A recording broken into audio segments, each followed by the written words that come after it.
السلام عليكم. بغيتي تنقص مصاريف تربية الأغنام وتزيد الأرباح ديالك؟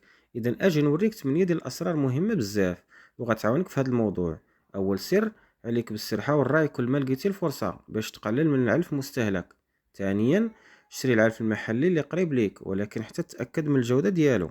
ثالثا، حارب الديدان والطفيليات بانتظام، راه عدو خفي غيسبب لك خسائر كبيرة. رابعا، وفر الأملاح المعدنية والفيتامينات باش تحسن النمو والصحة ديال القطيع. خامسا، حافظ على النظافة ديال الكوري والتهوية باش تقلل الإصابة بالأمراض.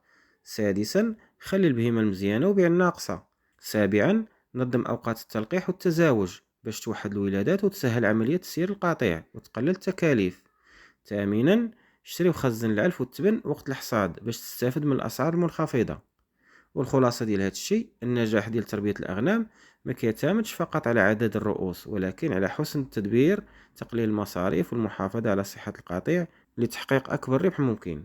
تحياتي.